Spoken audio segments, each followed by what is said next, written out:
afternoon. I'm Victoria Marshall with the latest news from the Washington Watch news desk. Inflation dropped below 3% for the first time since 2021. According to the Labor Department, the Consumer Price Index rose 2.9% in the 12 months through July, the smallest annual increase in more than 3 years. The new data paves the way for the Federal Reserve to lower interest rates, which could ease pressure on the economy. Now, this news comes as the economy ranks as one of the top issues on voters' minds this election cycle. While Democrats are trying to characterize dropping inflation as positive for Vice President Kamala Harris, former President Trump and his running mate, Ohio Senator J.D. Vance, are doubling down on the Biden-Harris administration's poor economic record. I wanted to ask you about the latest economic news from this morning, with inflation now being under 3%, the lowest rate since mid-2021. What is your sort of reaction to that news? Well, I think the crowd reaction says it all. Look, when they say that inflation is down, they mean from a baseline where groceries are already 30% more expensive than they were when Donald Trump was president. And they're not saying it's coming down, they're just saying it's not going up as fast as it was 3 years ago. That is not a reputation or a record to brag on. That's a record to be ashamed of. Why did it take them so long to get inflation to where it is? And why are prices so high? It's because Kamala Harris failed to do her job. At a rally in Asheville, North Carolina yesterday, President Trump talked about his plans to slash energy prices in half if he becomes president. By contrast, I'm announcing today that under my leadership, the United States will commit to the ambitious goal of slashing energy and electricity prices by half, at least half.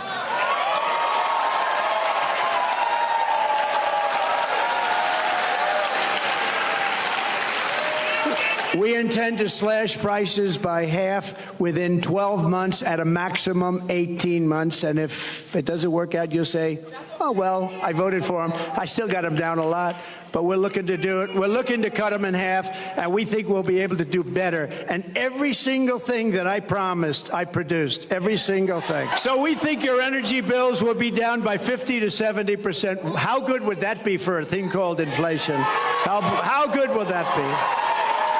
Trump's comments come as Vice President Kamala Harris is expected to deliver her first policy-centered speech as the Democrats' presidential candidate at a rally Friday in Raleigh, North Carolina. Her focus, price gouging. Harris's campaign says that the vice president plans to propose a federal ban on corporate price gouging in the food and grocery industries, plus heighten regulatory scrutiny of food producer and grocery mergers. But despite her rhetoric, grocery prices have skyrocketed under Harris's watch. The first 42 months of the Biden-Harris administration have seen the biggest increase in food inflation under any president since Jimmy Carter. Harris herself has helped lead us to this point. Her tie-breaking votes in the Senate helped push through trillions in spending, which many economists say helped fuel the inflation crisis. And in other election news, 9 states have filed a lawsuit against the Biden administration for a March 2021 executive order that turns federal agencies into voter registration centers. The order required federal agencies to develop strategies to expand voter registration efforts and to submit plans to the administration within 200 days. Mississippi, Montana, Kansas, Iowa, Nebraska, North Dakota, Oklahoma, South Carolina, and South Dakota filed a complaint in the U.S. District Court for the District of Kansas on Tuesday to halt the implementation of the order. The states say the order violates federal law and threatens states' ability to regulate voter registration. The lawsuit also states that the voter registration plans have been kept secret and have not been put through a public notice and comment process. And those are today's headlines. I'm Victoria Marshall. For more news and commentary, be sure to check out the Washington Stand at WashingtonStand.com. Up next is Washington Watch with Tony Perkins. We'll see you tomorrow with more news.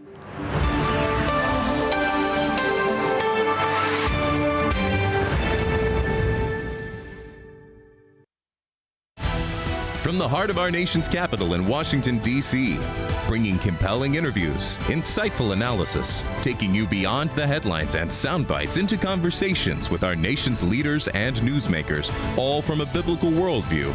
Sitting in for Tony is today's host, Jody Heiss. Well, good afternoon. Welcome aboard. Glad to have you to this Thursday edition of Washington Watch. I'm your host, Jody Heiss, Senior Vice President here at the Family Research Council and President of FRC Action, and we have a lot coming your way today on Washington Watch. First of all, mediators and Israeli negotiators met in Qatar today for another round of negotiations to end the war in Gaza and to bring home the hostages that are still being held by Hamas. But notably absent from today's sessions, Hamas. This is it is an important step, as we've said that in the lead up to this meeting. We have already narrowed some gaps, and the focus now is on some of the more specific implementation and specific issues as it relates to the agreement.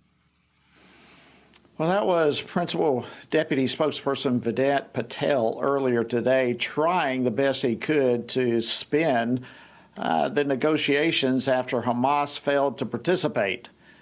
Today also marks, as we dealt with yesterday, today is the third year anniversary of the fall of Kabul, following the Biden administration's horrible withdrawal from Afghanistan. The Taliban marked the occasion in Afghanistan with a parade showing off the more than $80 billion worth of U.S. military equipment that was abandoned there by the Biden administration. I'll talk more about that and much more with Michigan Congressman Tim Walberg here in just a few moments. And the vice presidential candidates agreed today to a televised debate that will be taking place on October 1st. But as the scrutiny of Democrat vice presidential candidate Tim Walz increases, so do the questions regarding his record and political agenda. Sam Faddis is a retired CIA operations officer and the senior editor of And magazine. He'll be joining me a little bit later for that conversation. And then we'll continue to monitor the threat that big banks pose to American freedom by targeting conservatives and Christian organizations. Jerry Boyer, who is president of the Boyer Research, he'll provide an update what's going on and how many red states have been pushing back. And then David Cox from the Arkansas Family Council will join me to share what happened to his organization when J.P. Morgan Chase targeted them. So as always, we've got a lot coming your way. Our website is always TonyPerkins.com. Lots of information there available for you. We encourage you to keep that website handy. It's something that you will certainly use once you use it once. All right, let's jump into the first topic for today. Mediators and officials from Israel met today in Qatar, as I mentioned. The purpose was to have an intense negotiation to end the war in Gaza and to return the hostages that are still being held by Hamas. And of course, all of this comes on the third anniversary of the fall of Kabul, which many believe set a pattern for the Biden administration's inept handling of foreign policy. Also, closer to home, Columbia University President Manu Shafiq resigned. All this comes following widespread criticism of her handling of the pro-Hamas student protest on the campus of Columbia. Well, joining me now to discuss this process and much more is Congressman Tim Walberg. He serves on the House Committee on Education and Workforce as well as the Energy and Commerce Committee. He represents the 5th Congressional District of the great state of Michigan. Congressman Walberg, always good to see you, my friend. Welcome back to Washington Watch. Well, Jody, it's great to be with you. It's good to see you. It's also good to see you're doing very well.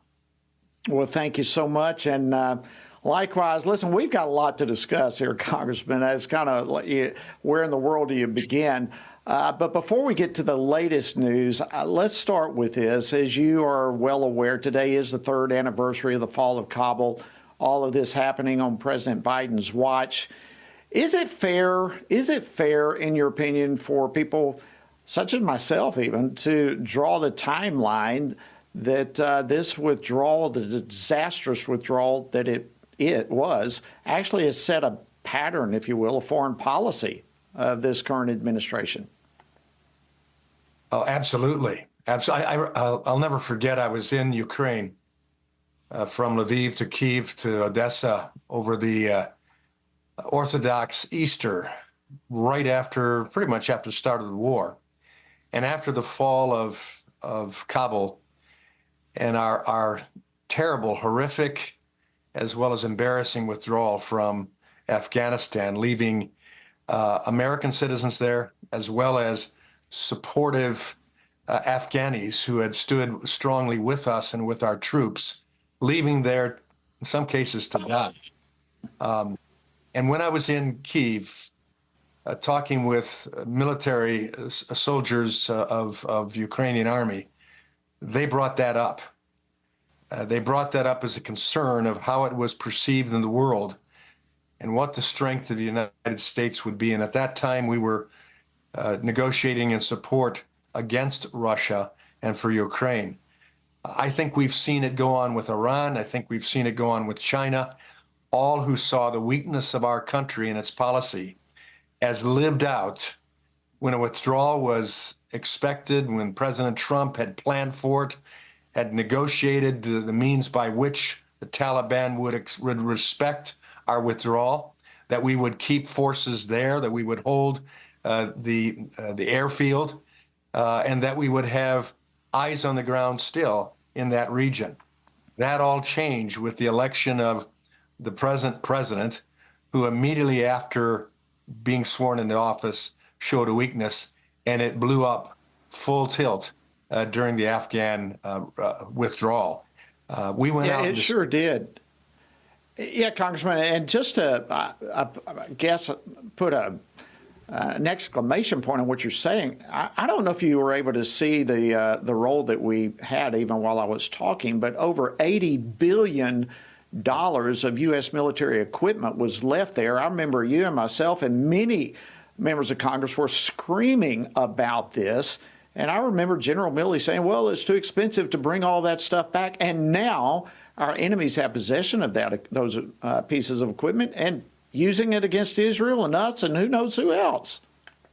And the technology that's there, I saw some of the vehicles that were built in my district being paraded across that field today.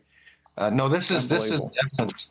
This is an evidence of what the world thinks of us, specifically those enemies of freedom, of democracy, and of the West.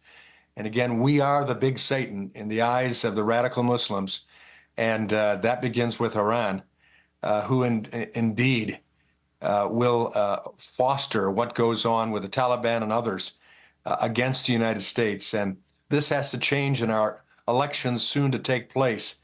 We have to go into that wide-eyed and understanding that we can't negotiate strength anymore. We have to prove it. Yeah, absolutely. I absolutely agree with you. You know, for 3 years now, we've heard the Biden administration push the narrative that Vice President Harris was a partner in all these major decisions. In fact, here's how Vice President Harris responded to the disaster back in 2021. I'm going to play this clip. Do we not have clip 2? All right, well, there's no question that what many of us have seen on television, as the president has said, I mean, the president has, I think, shown great emotion in expressing sadness about some of the images we have seen. But we cannot be in any way distracted in any way from what must be our primary mission right now, which is evacuating people from that region who deserve to be. All right, so she was part of all the major decisions, they say, and there she was supporting this decision to evacuate. But now she is attempting to avoid any accountability. Your thoughts? Well, she can't get away from that if we get that message out. That is her belief. That was her beliefs back then. Now, Jody, I don't believe that she or President Joe Biden were running this country or have been running this country. There's a cabal behind them with an initiative to change this country from the inside out. And that also responds to the whole globalist desire, which will not work. America has to be there at the top of the heap. We're the only nation that has the power and the potential and the moral clarity, if we use it, to define what takes place in the world, not build nations, but rather demonstrate what a true constitutional democracy and freedom is all about. This president and would-be president, Kamala Harris, they don't understand it the way we do. And because of that, America will be hurt with them at the helm. No question about it. If I can just go a little bit further, somewhat of a different topic, but same general ballpark. Israel, of course, remains on high alert for an attack from Iran. And today, Hamas refused to join the ceasefire negotiations. Your thoughts and reaction to that? Well, when you don't have the strength of purpose coming from our White House now, and the negotiation potential, and an unwillingness to really stand four square with Israel, the vice president chose to go to a sorority gathering and speak there as opposed to being there on the floor. As you recollect, you were there when Netanyahu spoke one time. I was there again, and I heard a man with moral clarity call for America to join, but if we didn't, Israel would stand alone against all of the nations that would want to destroy them and the United States and the West, to speak of the rest of the story. So this is a concern. And to think that Kamala Harris, who even the media were deriding just 3 weeks ago, is beginning this honeymoon with the potential of becoming commander-in-chief of a weakened force, not because of our troops, but because of the leadership. What that says to Hamas, why should they negotiate? What that says to Iran, why should they stop their nuclear development? What's that says to Russia? Why should they keep their incursion and taking over countries? And certainly, what does that say to China? That has said very clearly to us, they will dominate the world, including America. We need to believe our enemies and stand up strongly, and that means who we pick for a leader. And I'll very clearly state it should not be Kamala Harris or Tim Walz, but it should be Donald Trump. Yeah, these are unbelievably uncertain and frightening days.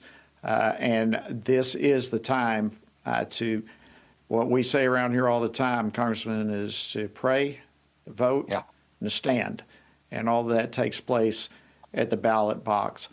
Congressman Tim Walberg, I always enjoy talking with you. It's been an honor to be a friend for a long, long time and continue that relationship. We appreciate you coming on Washington Watch. Wish we had more time. I'd love to get into Columbia University and the resignation of the president there. I know you were right involved in so much of that. But unfortunately, our time has expired. Congressman Tim Walberg from Michigan, thank you so much for all you do, and thank you for joining us today on Washington Watch. Thank you. God bless you, Jody. Thank you. All right, friends, much, much more coming your way right here on Washington Watch, and you don't want to miss it. We're going to dive deeper into the relationship of Governor Walz with the Communist Chinese Party. We're going to go deep into this. You don't want to miss it. Stay tuned. Right after the break, we'll cover it.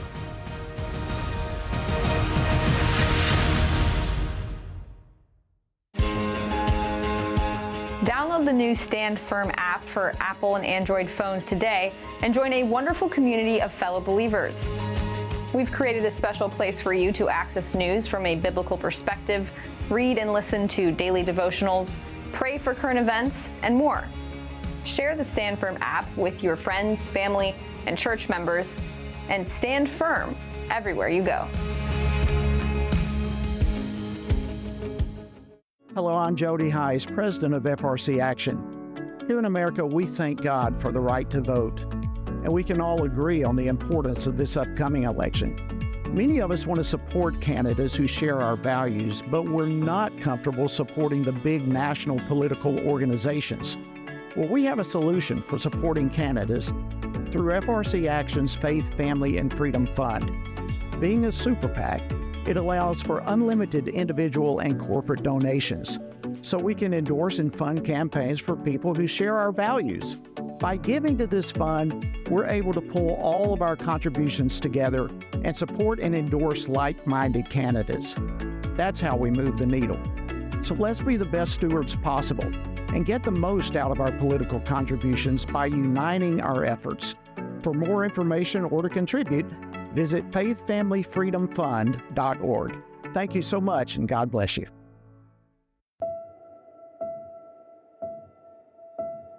All of us are born with the desire to find truth and meaning. Where did I come from? What happens when I die? While our answers to these questions may divide us, we are united in our need for the freedom to answer life's biggest questions and make life's biggest decisions for ourselves. That's why religious freedom matters for everyone. Religious freedom matters because the powerful have long wanted to control those who are less powerful. Religious freedom matters because the freedom of those who are different is often threatened by those who believe different is dangerous. At the Center for Religious Liberty at Family Research Council, we promote religious freedom for everyone because the only alternative is religious freedom for no one. We encourage Americans and the American government to engage and advocate for the persecuted, and they do. We work every day to bring good news to the afflicted, to proclaim liberty to captives and freedom to prisoners. We do it because that's what Jesus does. We work to give freedom to others because we ourselves have been set free.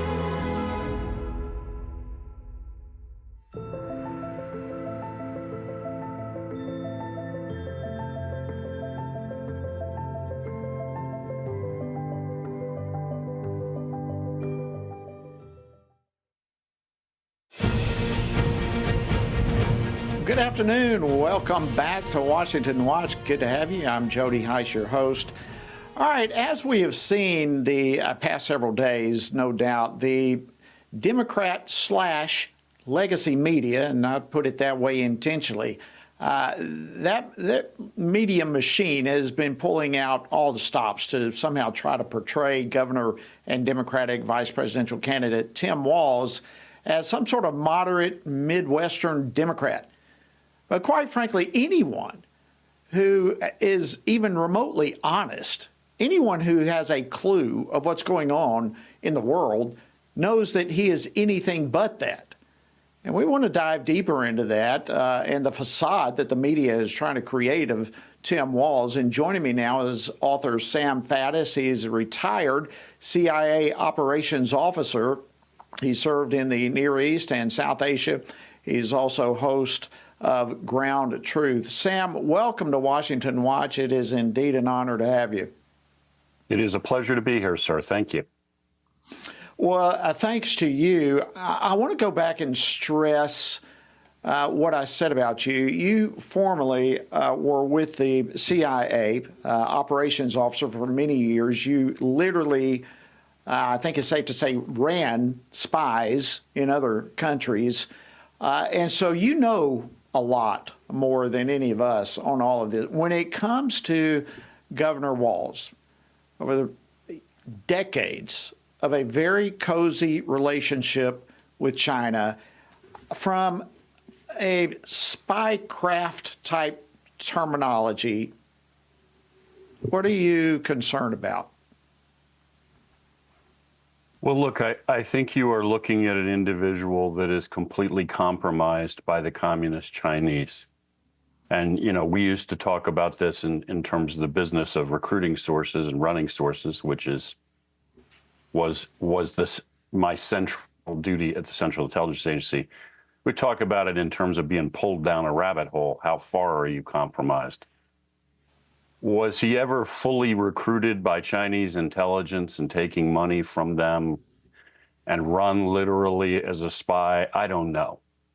What is evident is that the man has had an incredibly cozy relationship with the Chinese government, not just the Chinese people, for 30 years, that he says nothing but positive things about a brutal totalitarian regime that essentially imprisons 1 billion people. and he has no criticism, nothing but positive things to say. And the deeper you go into this, the more you see a guy who, at this point, I mean, he thinks the Chinese Communist Party is on the right side of history. We're the bad guys. This is not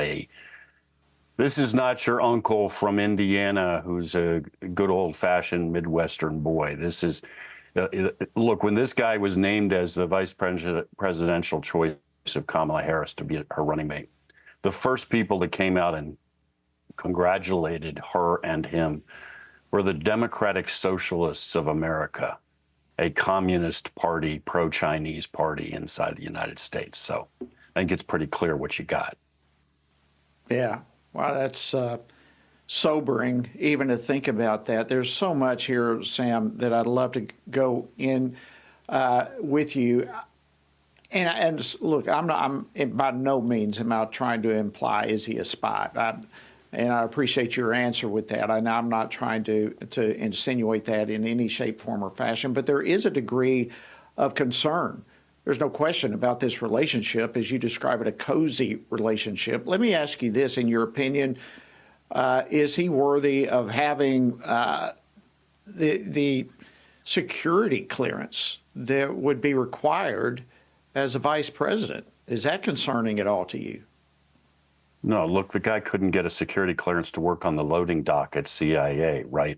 I mean, first of all, I don't even understand, as a senior enlisted member of the National Guard, I don't understand, quite frankly, how he maintained that security clearance with 30 trips back and forth to Communist China. And by the way, guys, I mean, anybody watching this, these were trips on which he took large numbers of Americans and toured around and did all sorts of things on the ground in China. Well, okay, but you don't do that.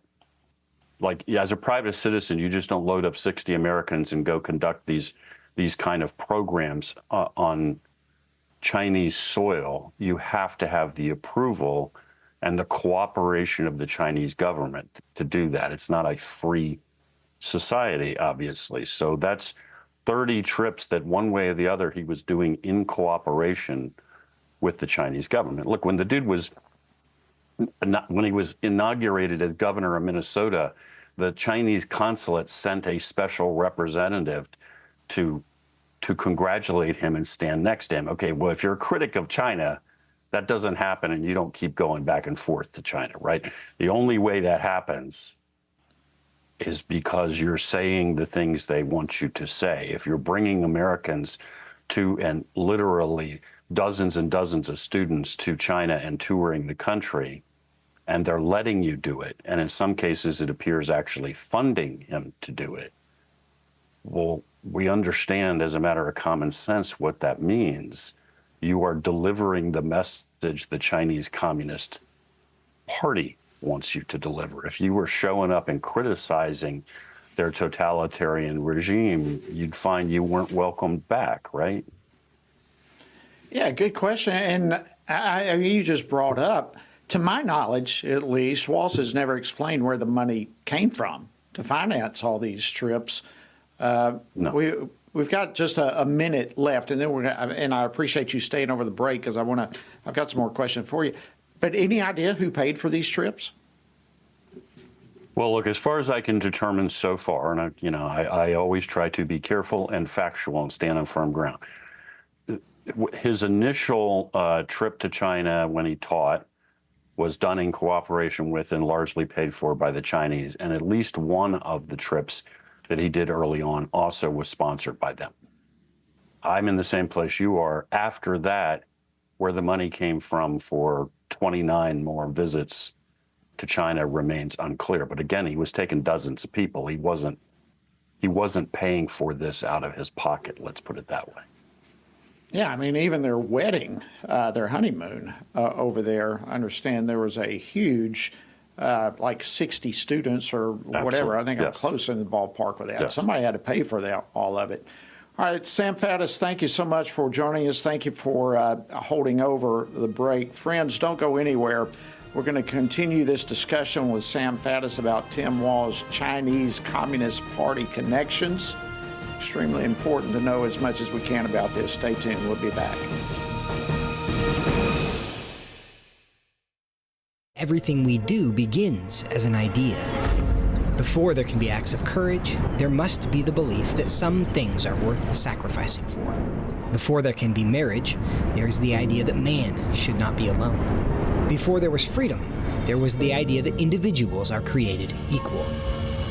It's true that all ideas have consequences, but we're less aware that all consequences are the fruit of ideas. Before there was murder, there was hate. Before there was a Holocaust, there was the belief by some people that other people are undesirable. Our beliefs determine our behavior, and our beliefs about life's biggest questions determine our worldview. Where did I come from? Who decides what is right and wrong? What happens when I die? Our answers to these questions explain why people see the world so differently.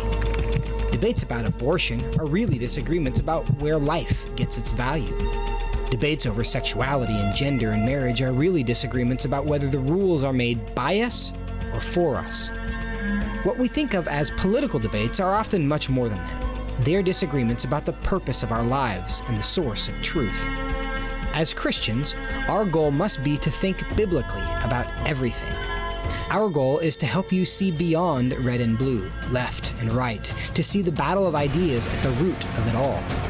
Our goal is to equip Christians with a biblical worldview and help them advance and defend the faith in their families, communities, and the public square. Cultural renewal doesn't begin with campaigns and elections. It begins with individuals turning from lies to truth.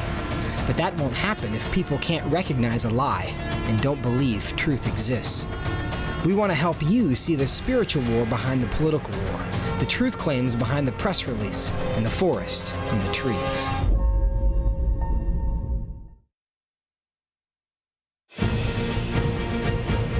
Thank you so much for joining us today on Washington Watch. I'm your host, Jody Heiss. I'm continuing my conversation now with Sam Faddis regarding Minnesota Governor and Democratic Vice Presidential nominee Tim Walz and the disturbing connections that he has had for over 30 years with the Chinese Communist Party.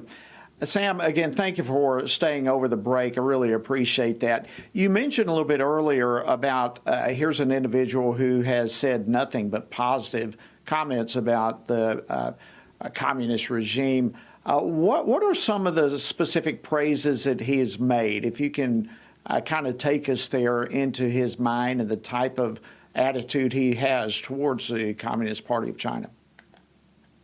Well, when he came back from spending his initial, he taught in China for a year, circa 1990. When he came back, his response, his commentary was something to the effect of, he would never be treated that well again in his life, no matter where he went, no matter what he did.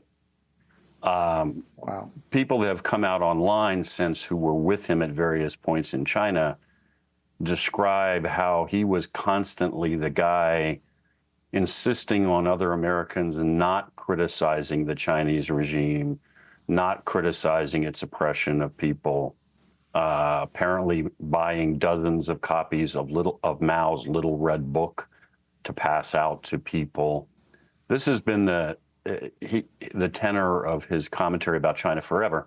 I said before the break that a Chinese consular official attended his inauguration as governor, but Walz has actually appeared at a whole bunch of events inside the United States put on by the Chinese Communist Party. And people should understand that the concept of the United Front and elite capture, the Chinese have a whole of government approach. Every one of their government institutions that operate abroad have the purpose of co-opting people and getting them to do what the Chinese want. And they refer to the concept as elite capture.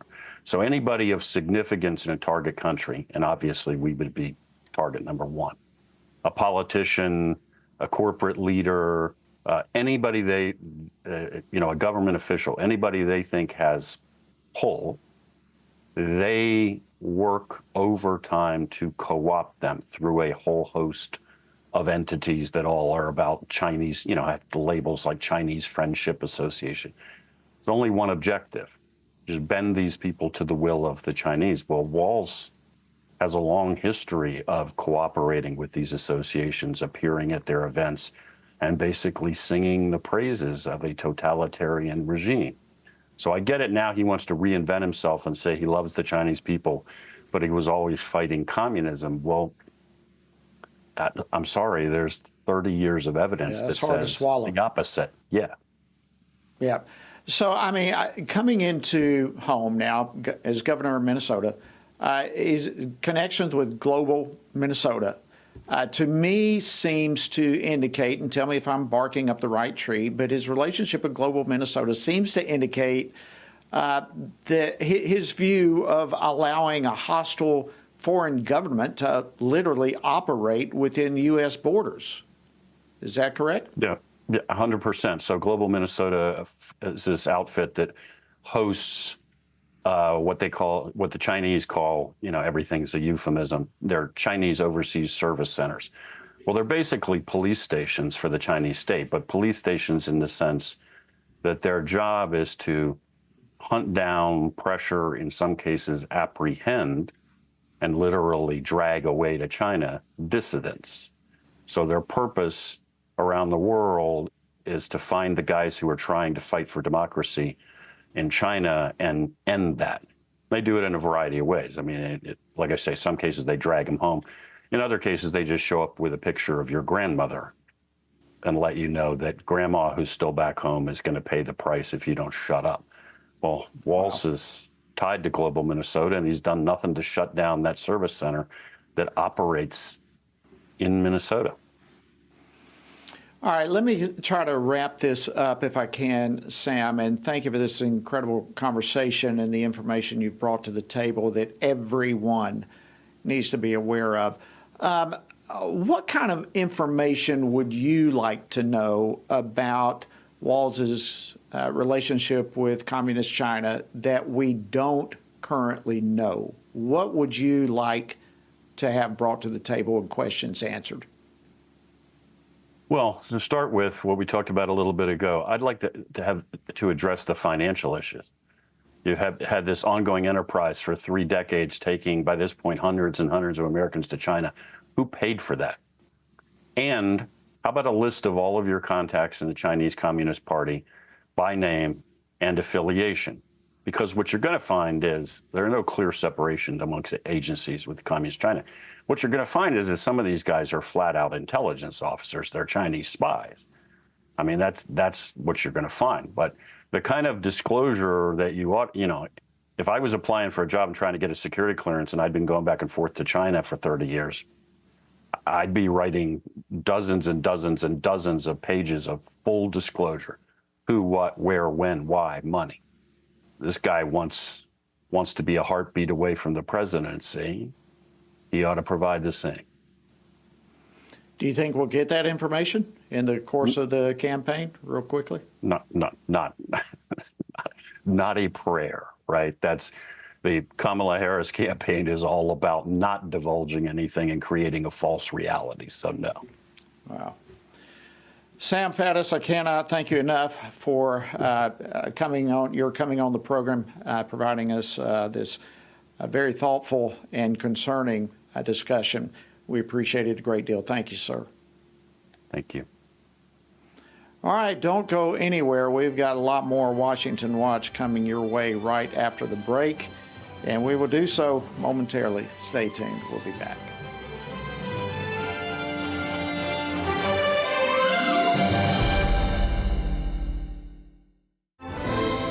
Join us October 3rd through the 6th as we gather with spiritually active, governance-engaged conservatives from across America at the Pray, Vote, Stand Summit in Washington, D.C. We'll pray for our nation, engage in government and culture, and stand for biblical truth alongside Christian leaders, worldview experts, and government officials. We'll discuss important issues like the sanctity of life, religious freedom, protecting students, strengthening families, praying for our nation, and how you can impact America's future from a biblical worldview. Our nation stands at a critical juncture, and we must ensure that the issues impacting faith, family, and freedom are understood and advanced. Register now at PrayVoteStand.org. That's prayvotestand.org.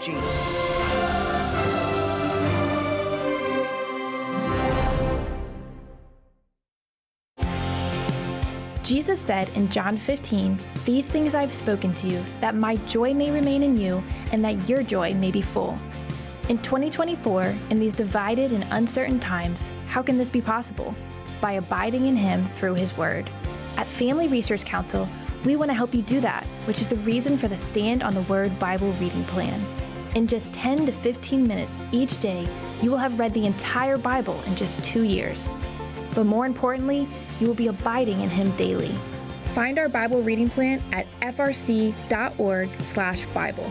And join Tony Perkins each weekday for a 10-minute devotional inspired by the daily reading and designed to encourage you on this journey through the Bible.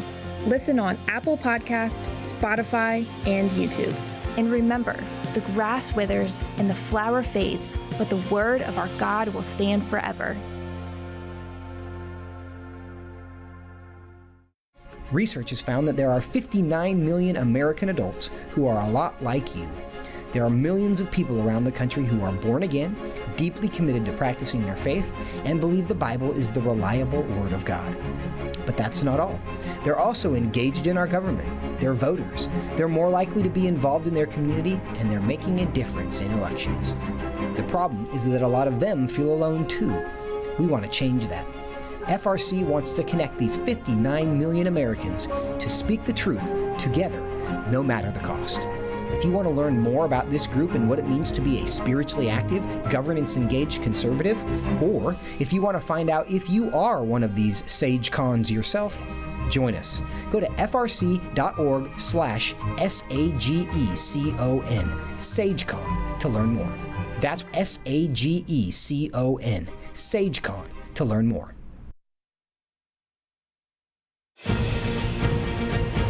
Welcome back to Washington Watch, and good afternoon to you. Hope you're having a great day. I'm your host, Jody Heiss. All right, we've discussed many times here on Washington Watch that it's not just big government that threatens Americans' freedom. But given their power over essential services, big banking and big tech, for that matter, they can be a threat as well. And we're all aware of the censorship of big tech platforms, for example, and how they engaged both before and after the 2020 elections. But we've also seen banks implementing policies that target Christian and conservative organizations. Well, joining me now by phone to discuss this is Jerry Boyer. He's the president of Boyer Research. Jerry, welcome back to Washington Watch. We appreciate you joining us. Jody, it's a pleasure to be with you again. Well, thank you so much. All right, this debanking issue is a critical issue. It seems like we're seeing more and more of this becoming a threat, and we've discussed that here on the program. And I will just say this, notably, J.P. Morgan Chase seems to have backed away from at least some of their discriminatory practices. So let's start there. Do you think this is because the potential PR nightmare that has forced them into backing up some? Yeah, absolutely. I think there's two things. One, I think they picked on the wrong guy when they debanked Sam Brownback. I mean, it's one thing to maybe debank people who have fringe views or something like that, or can maybe even be portrayed as having fringe views. But the former, governor of Kansas and senator from Kansas and international ambassador for religious liberty is a very, very mainstream American person, very likable, has a real George Bailey quality to him. So when his bank account was canceled with no good reason given, that was just too much. It was just a terrible mistake. I happen to have been involved with that very deeply. I worked with a financial advisor, David Bonson, to put a proposal on the ballot for J.P. Morgan Chase. We worked very closely with Alliance Defending Freedom on that as well. And David put his proposal forward. It did not get majority support. We maybe need to talk about this because there are people who are fighting this fight with the companies and putting proposals on the ballots, and Christians don't know. So Christians who own stock in J.P. Morgan Chase didn't vote for that, and because they didn't even know that voting is going on. And we had a lot of conversations with J.P. Morgan Chase that really lasted more than a year. I'm not going to say everything's perfect, but they were very productive, and they ended up putting viewpoint discrimination protection in writing on their website. They dropped the social risk category from their WePay payment system. Social risk says that we can cancel your account if we think that you're socially risky. Well, it's completely subjective. I mean, something that's socially risky in Manhattan is not the same thing as something that's socially risky in Pittsburgh, where I'm from. So socially risky is very much in the eye of the beholder. So I'd say two things. One, it was a PR nightmare because Sam Brownback is such a likable person, and clearly debanking him was a terrible mistake. But two, in this particular case, instead of Christians complaining from a distance, which is what I've seen for a long time, we just complain about big tech censorship. We complain about debanking. We talk about those banks, but we don't talk to them. We don't show up for the annual meeting. We don't vote our proxies, and then we're surprised when these banks go bad. I'm a Christian. I believe that every institution to which we do not apply salt is constantly in a state of rot. So we have to apply that salt. So I think them overreaching, plus the media backlash from conservative media, and then engagement, which was not threatening engagement. We just reasoned with them, and they really changed some policies, and we have ongoing constructive conversations. So to me, this is outrage turned into action, not just outrage stuck in outrage stage. And that's the way it ought to be. I mean, the vast, vast majority of times when we show up, like what you're talking about, we win. And I was not aware of your role in all that with J.P. Morgan Chase. Hats off. Thank you for stepping up in the action you took. We've now seen a number of red states that have passed laws essentially banning this practice of debanking. Have they been effective, in your opinion? I think they have been effective. It's funny, coincidentally, I happen to be, I won't say which state because it's confidential, but I'm driving home from a meeting with the pension board of the state that's taking on these issues.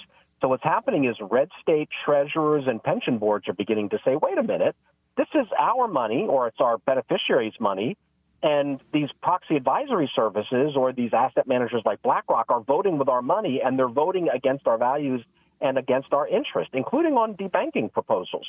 So, I think red states need to ask about that. And yes, it has been effective. It's been effective in getting some of these companies to back off from the anti-carbon, the anti-fossil fuel agenda, and also on the abortion agenda. I've seen the state of Texas, for instance, and we were involved with this one too.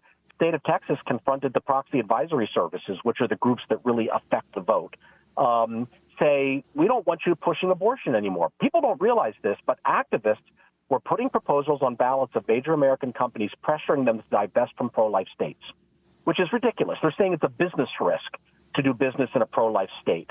Those things were getting close to majority support. Texas intervened. We also talked to the proxy advisory services. They changed their policies, and they went from 40% support to the last abortion proposal this year was on the Google annual meeting.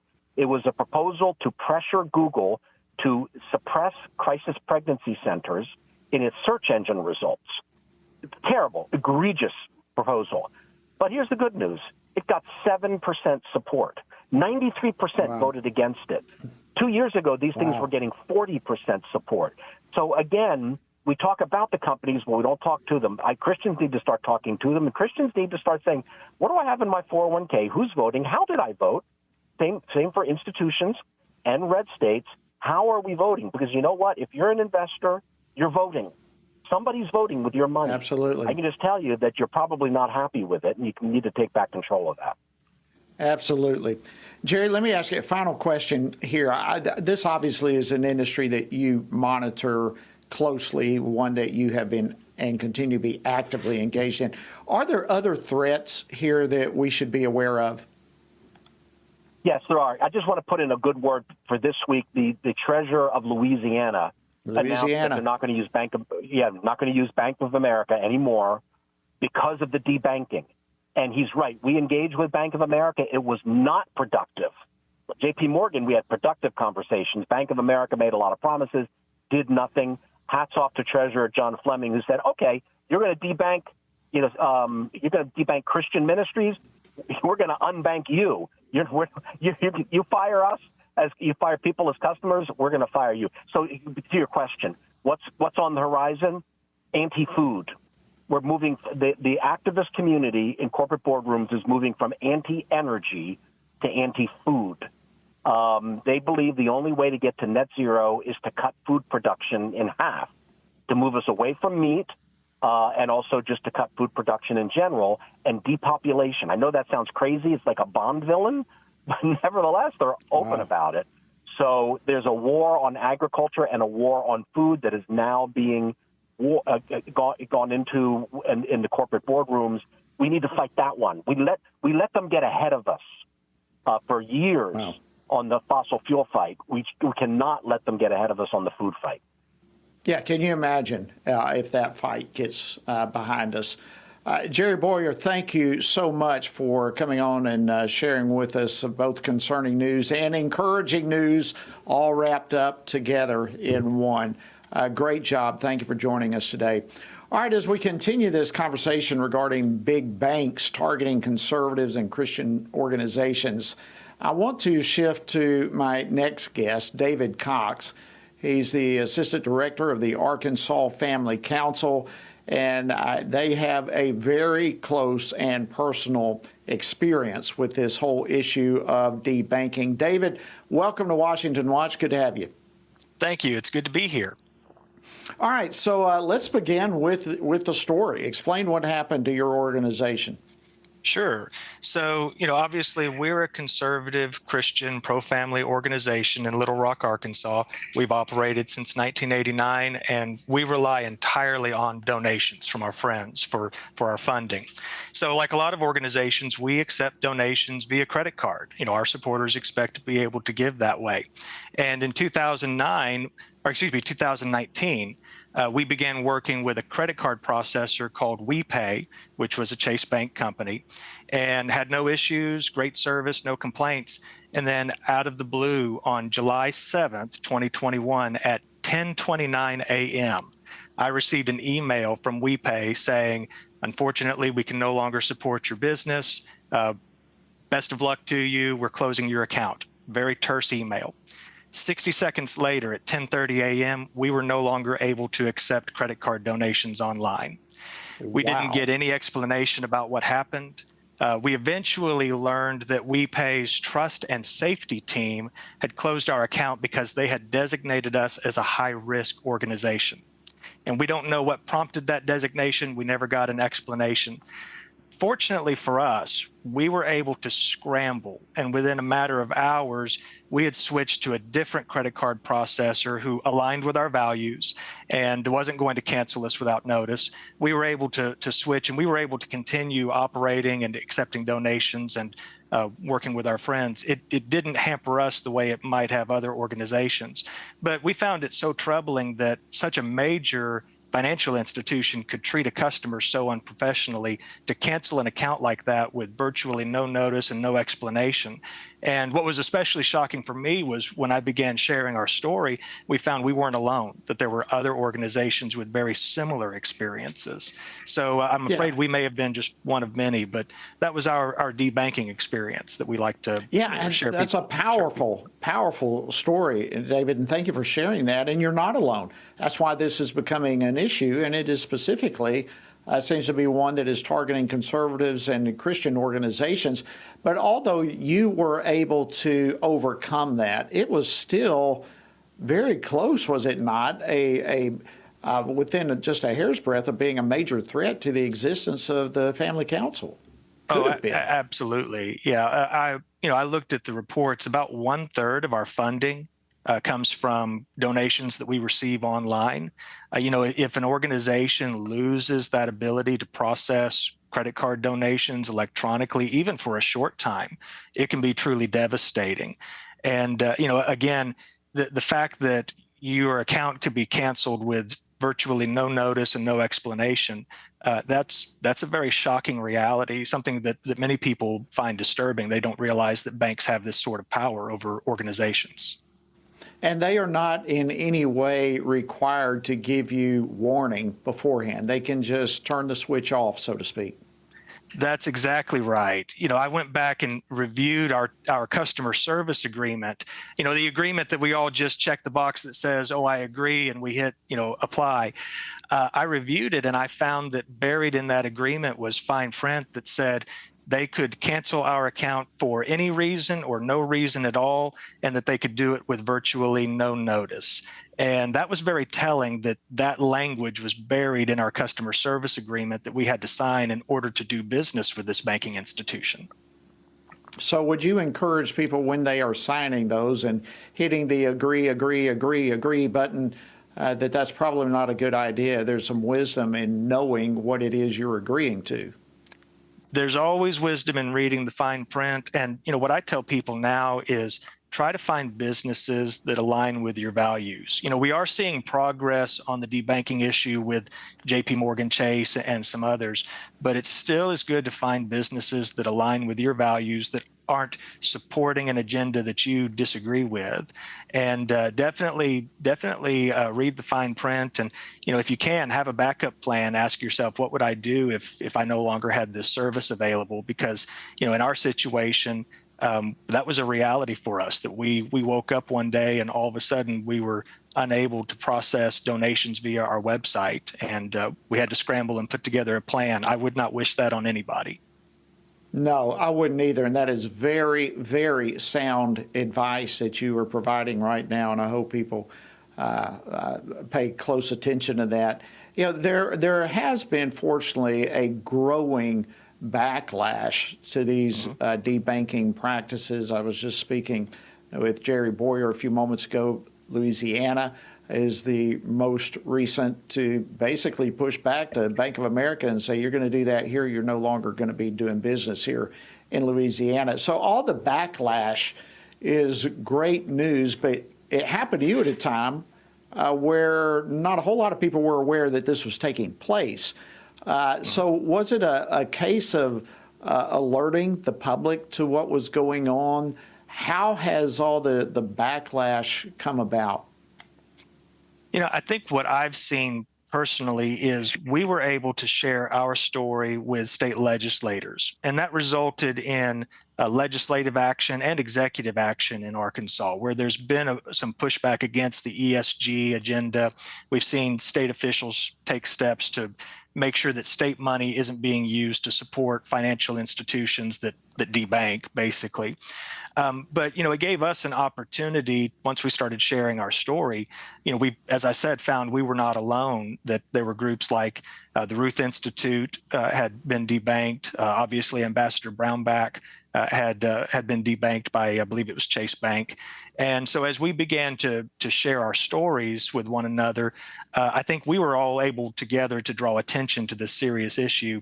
And I think we've seen the fruit of that over the last couple of years as state officials have taken steps. And, you see shareholders and other concerned citizens make their voices heard on this. So, I see it as an opportunity. It happened to us early on, but we've been able to, I think, be part of the solution.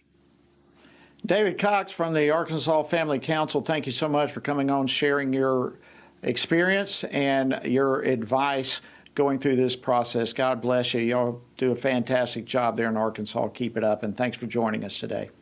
Thank you. You too. All right, friends, that wraps up this edition of Washington Watch. Let me just encourage you before you go to bed today, this evening, share with someone else the importance of tuning in to Washington Watch. We look forward to being back with you tomorrow. Have a great evening. Washington Watch with Tony Perkins is brought to you by Family Research Council and is entirely listener-supported. Portions of the show discussing candidates are brought to you by Family Research Council Action. For more information on anything you heard today, or to find out how you can partner with us in our ongoing efforts to promote faith, family, and freedom, visit TonyPerkins.com.